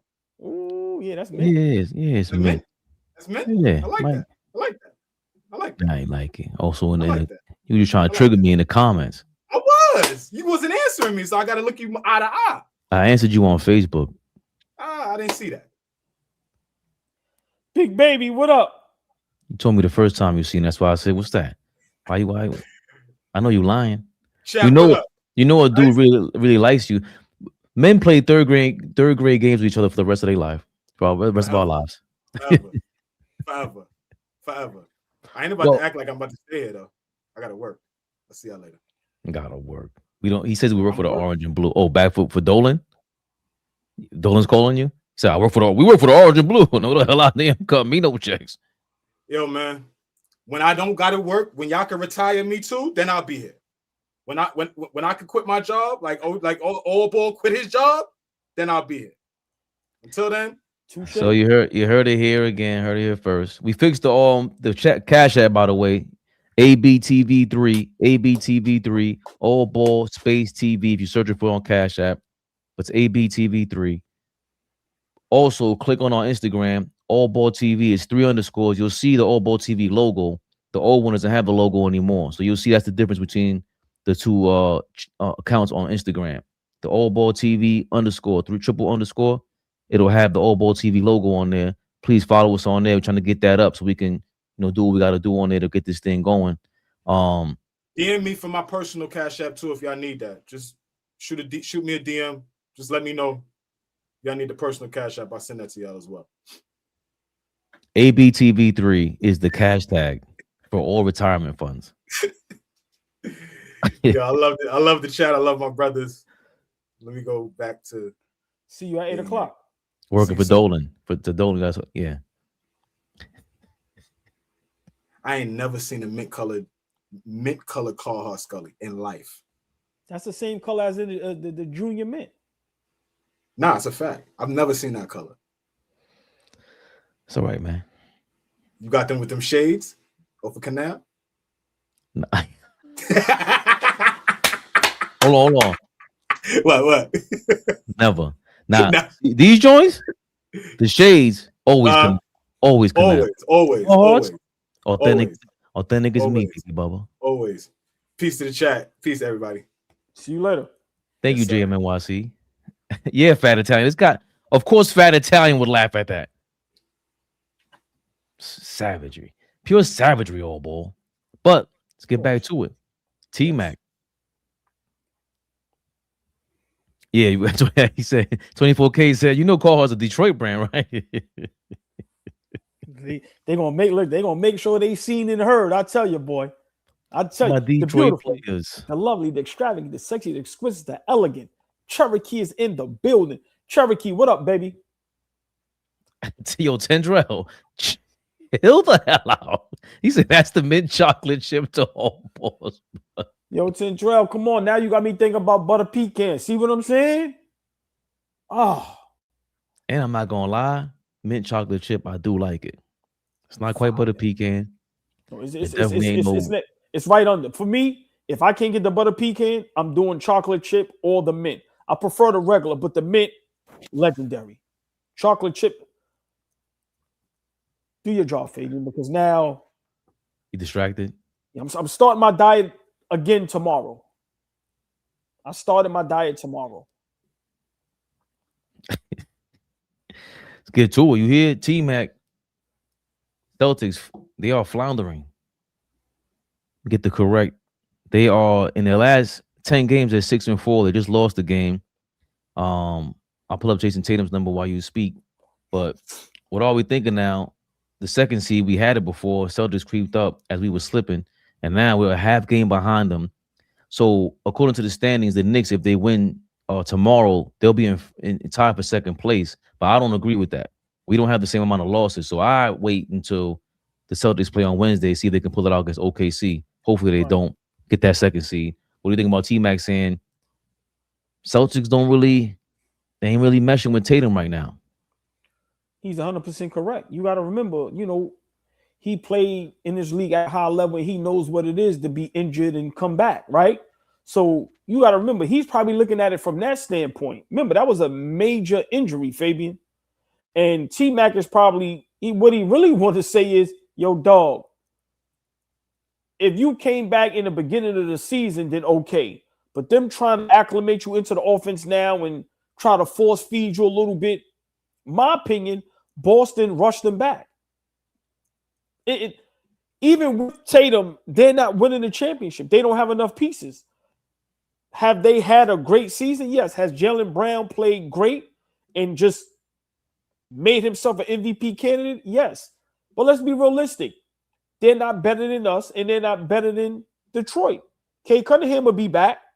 So, and I don't think they're better than Cleveland, fully healthy. I just think, Boston, they just overachieved this season. They caught everybody off guard. The coach is a good coach. And, those guys just had a lot to prove. And to me, by them catching everybody off guard, yeah, you're a 2 seed, but let's be realistic. I don't think no one with real basketball sense is picking them against the Knicks or Cleveland or Detroit if those teams are fully healthy. Like I said, Tatum has to be very cautious, Fabian. He's still not comfortable, right?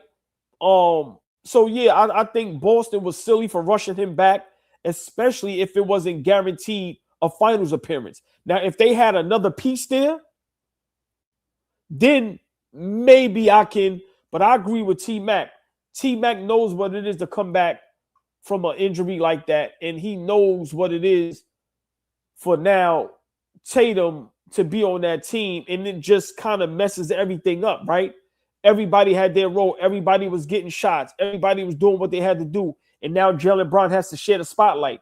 Now Pritchard and White, those guys have to share the spotlight. Tatum is their brother, so now they got to kind of try to look out for him at the same time, trying to do their job.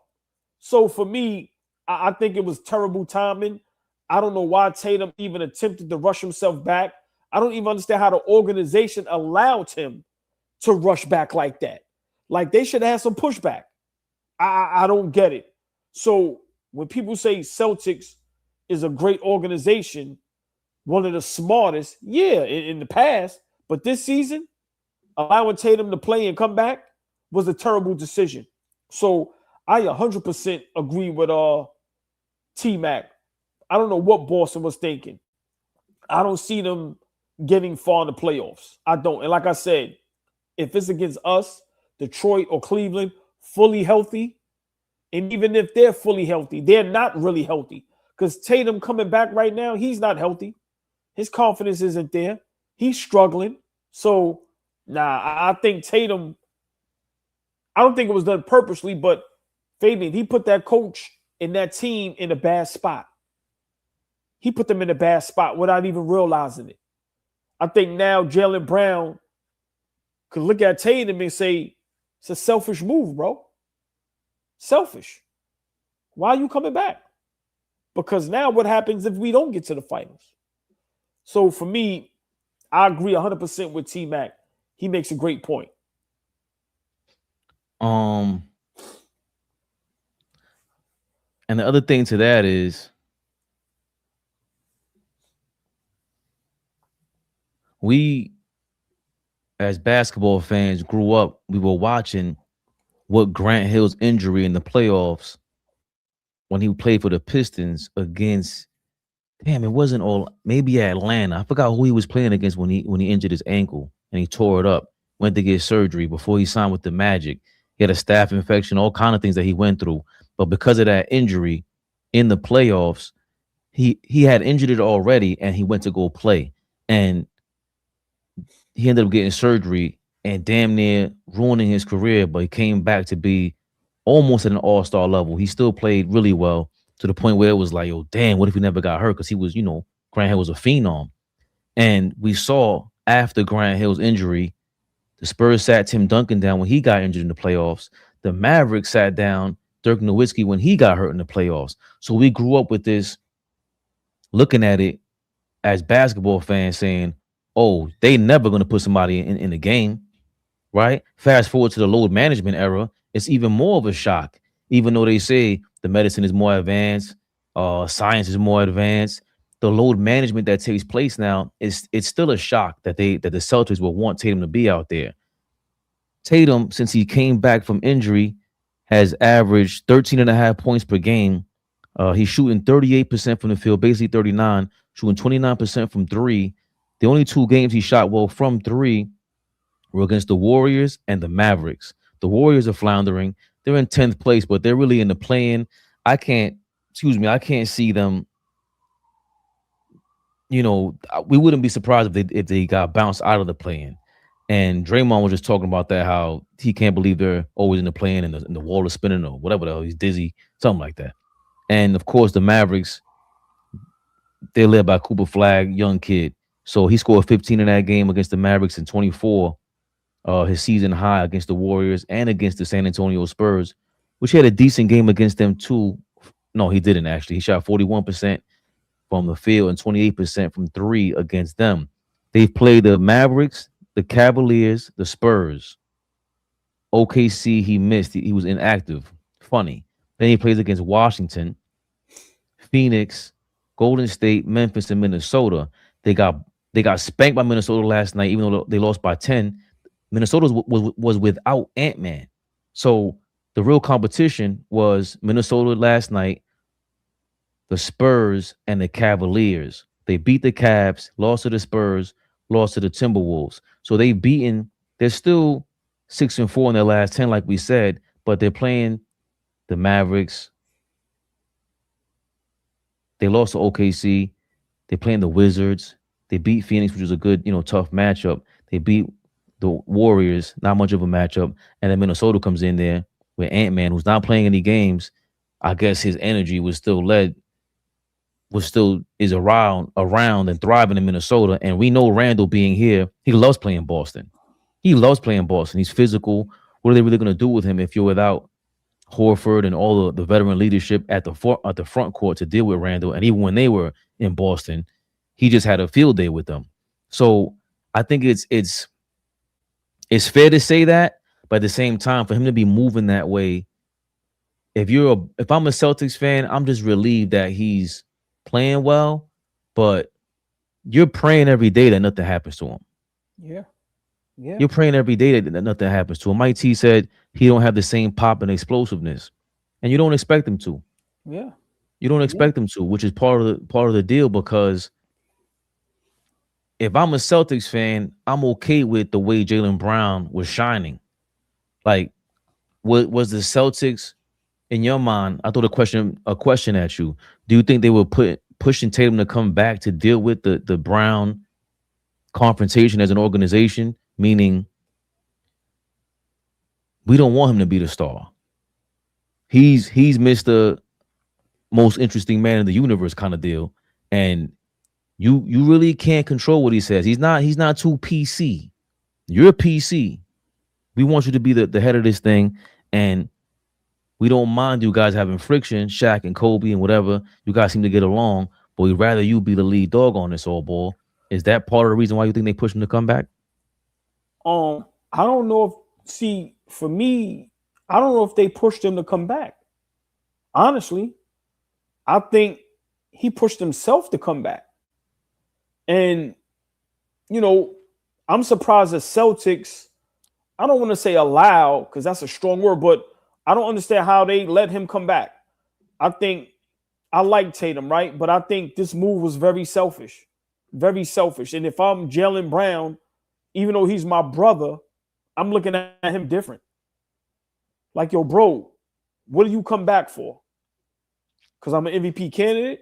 Because maybe now the talks around the organization, around the fan base is, are we better with or without Tatum? Like, I'm just saying, for me, I don't like that he came back, and for the front office to agree with it, even the coach.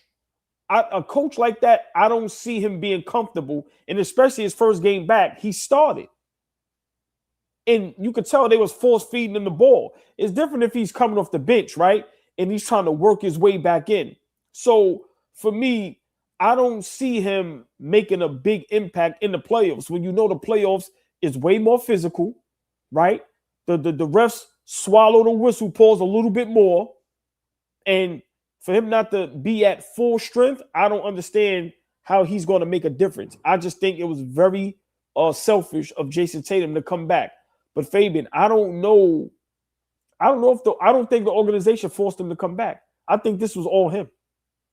And I think he might have gave them an ultimatum. Because for them to just fold like that and just allow him to come back, I would love, years from now to understand like what really happened. Why would no one ever came back this early from that type of injury? No, they did. They showed that he was like the half a third season? or fourth.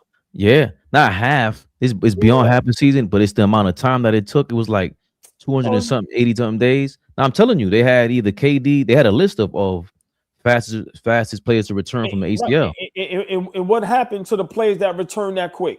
Remember, they were all good. Oh, the first year, no. Right. That's all I'm saying. Listen, I don't wish that on nobody. But a lot of these guys that rush back, they pop that shit again. I'm sorry. So a guy like that depends on that explosive, that first step, his athleticism. That's what makes him great at that size, 6'8", 6'9", right? So if you can't bring that to the table, to me, you're hurting the team. And like I said, if I'm Jaylen Brown, if I'm that coach, I'm giving Jason Tatum a little side eye like, yo, bro, why you really came back, my dude? Like, seriously. So I can't wait to see, who they match up with in the playoffs and what happens when they meet up with either us, Detroit, or Cleveland. And then we'll see. You brought up an interesting name there, the head coach, who I think at the very least we all respect. And Joe Mazzulla, I can't see him allowing Jason Tatum to get on that court to start if he didn't feel like he was good.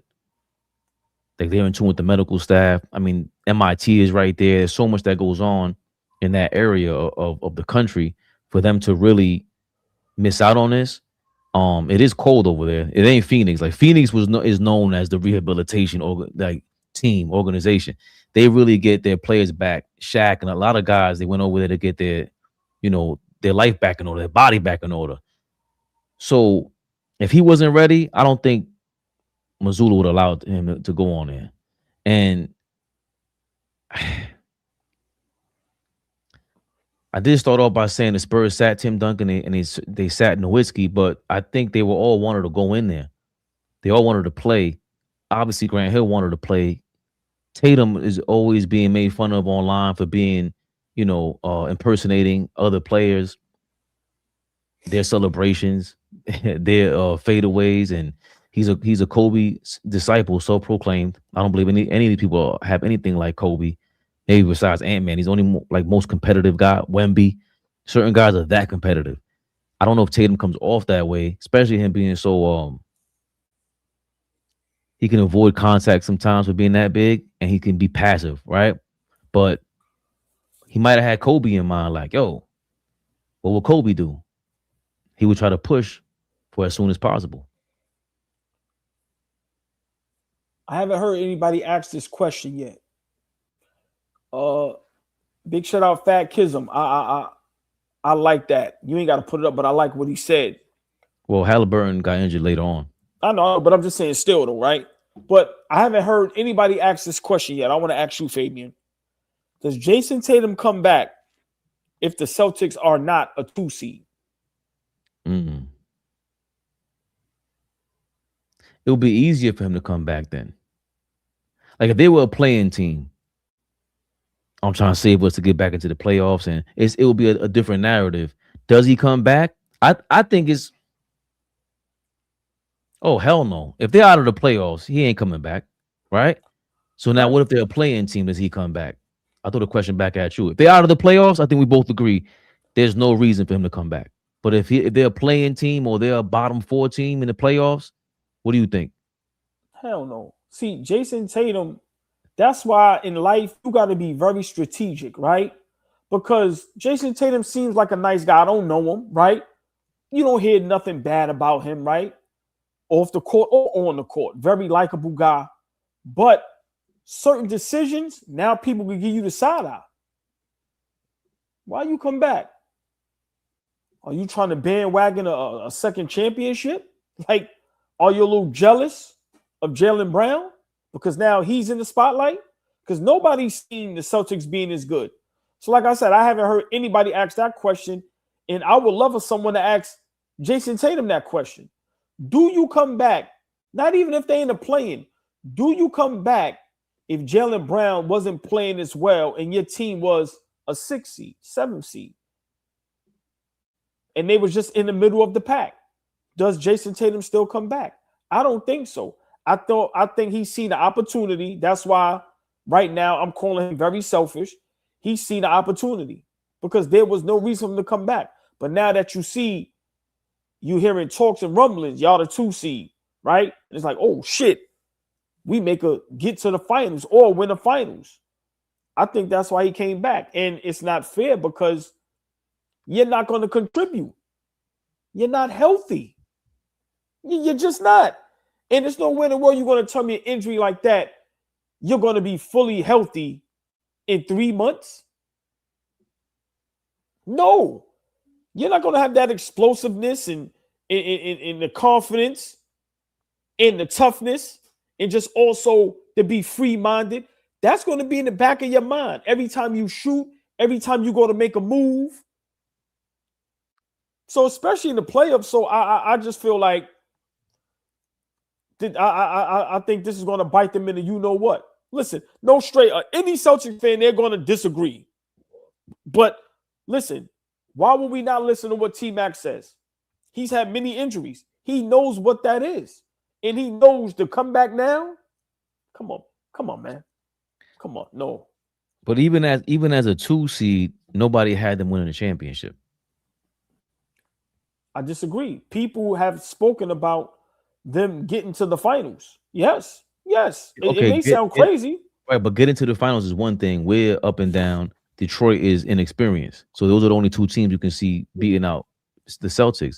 But in the finals, people do not see a 7-game series being had by the Celtics versus the Nuggets versus even Minnesota, who they just played, or definitely not OKC. They don't see a 7-game series for them to win. So it's almost like that would be even more impossible without Jason Tatum. But now that he's back, you do have that guy in there, and 75% of Jason Tatum is better than nothing. I disagree. I think certain players, if they're not 95 to 100%, it hurts the team. It's a detriment to the team. And I disagree with what you just said. Once you're in the finals, anything can happen. The opposing team could get injured. Look what happened with Halliburton. Nobody gave Indiana a chance. So I just feel once you're in the finals, it's a new season. Anything can happen, right? Nobody thought Detroit would beat the Lakers. Nobody thought Chauncey Billups and them had a shot. I know, but I'm just saying, 95% of the world put their money on the Lakers, and they beat them 4-1, beat them 4 straight, right? So I can't say if Boston gets to the finals, they don't have a chance. You always have a fighter's chance, a puncher's chance. Indiana proved that. That's why with our Knicks, if we get to the finals, I'm not scared of nobody because it's a new season. But I just think Tatum is making a very bad mistake. And to me, if Tatum doesn't come back, Boston is the definition of playing with house money. If Tatum doesn't come back, Boston couldn't do no wrong, Fabian. Whether they lost in the first round or lost in the finals or what, no matter what, they were playing with house money. Now that Tatum is back, there's no excuses. There's none. Like y'all said, if he's 75, I just see somebody say in the chat, 75, 80% of Jason Tatum is better than 90% of the league. Okay, so you know what we expecting now? You're a 2 seed. You have a legit MVP candidate. You have a championship head coach. Y'all are former champions.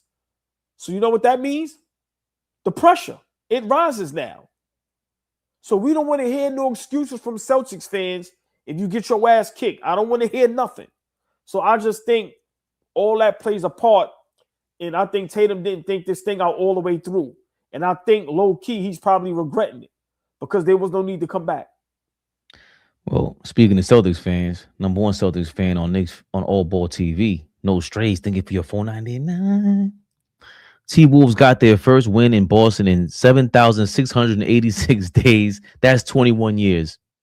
Knicks' last ring was 31 years before that.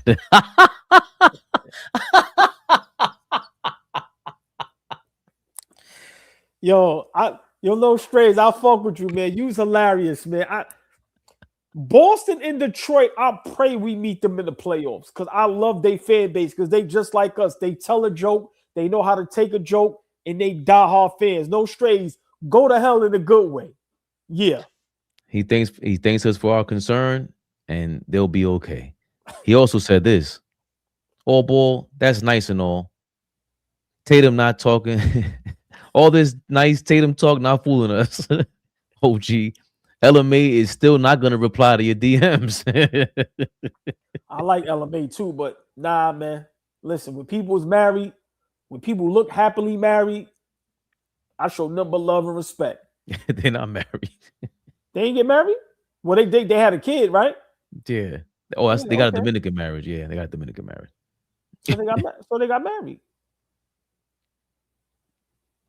Hold on, I don't know if y'all consider that marriage. What's a Dominican? What's a Dominican marriage? We had a baby.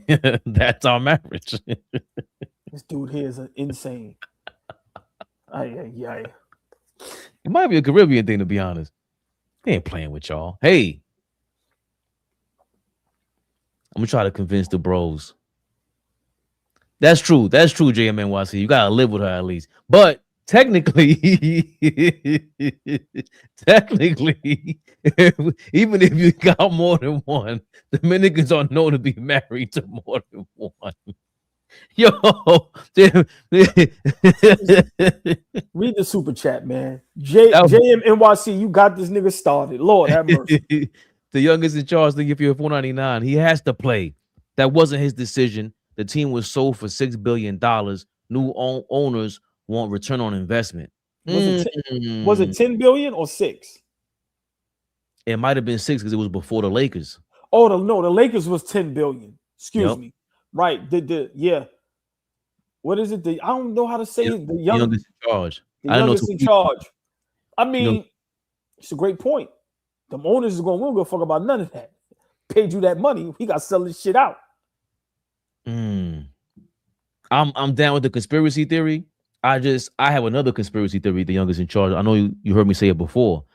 Like for the Clippers to allow Kawhi to control his load management, they like it because if he would have just try to play 80 games every year, he would have been flamed out. He would have got hurt. Like that's how I think about it.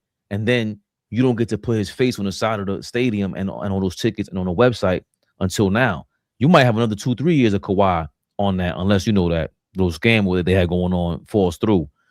Same thing with Steph Curry. Remember, Steph Curry said, "You think I don't want to play? They're benching me. They calling me up from it's an upstairs call. I'm not even making the call. They're telling me to sit down." Oh yeah. But why would they do that? That's not the coach. Right. So the medical staff and the president and understand that they all teaming up to say you sitting down. That's Steph Curry, bro. He made Under Armour go another level. So what do you think he did for the Warriors? They're trying to sell tickets. So to your point, but I would agree with that. But you don't want to take that risk for Jason Tatum, bro. If he pops that Achilles again, that return on investment, that's out of here, old boy. Yeah. And just my last point on this, for the Boston Celtics to be, one of the best organizations in sports history, y'all gonna sell out. Your fans is gonna cheer for you. They're gonna, So I don't think Tatum had to come back this season. I'm sorry. And the Celtics were doing so good this season without him, and with Jaylen Brown ascending, being an MVP candidate, Boston was still exciting to watch. I think management and the owners, big mistake. And like I said, now the pressure is on. Before y'all was playing with house money. Now, looking for a championship. No excuses. K Dot says, great to see you guys online. What up, Fade? What up, old boy? K Dot, what up, brother? Always showing love. Again, the Cash App, top left corner, right above us. Say that. Yes, y'all see the Cash App. What's that? ABTV3? ABTV3 right. On the Cash App. AllBall TV _ on the Instagram. Let us know. Just we gotta be honest. Cash App pays out better than YouTube. So if you got super chats, you can send it there.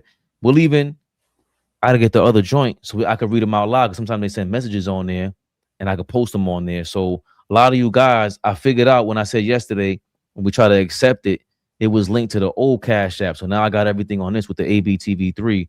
We'll definitely be reading your comments out from there too, because you guys showing nothing but love and support. And we just trying to figure a way to give it back because we're gonna retire all ball. And now you hear Flea coming flying in like Sting. He wants a retirement fund now as well. Which we all need the retirement funds. But definitely because we got this passion for it all ball. Yeah. Listen, we be back up here 8:00 for Knicks rehab, and depending on the fourth quarter, Lakers Detroit, we may switch to that if it's a nail biter. If it's a blowout, we ain't paying no mind. But we will be back up here 8:00 tonight for Knicks rehab. We got some great topics, some great content to talk about our Knicks. And like I said, depending on the fourth quarter, y'all know how I do.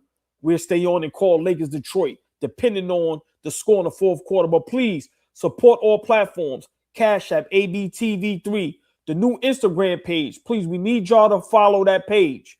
We need all this engagement also over there. AllBall TV 3_.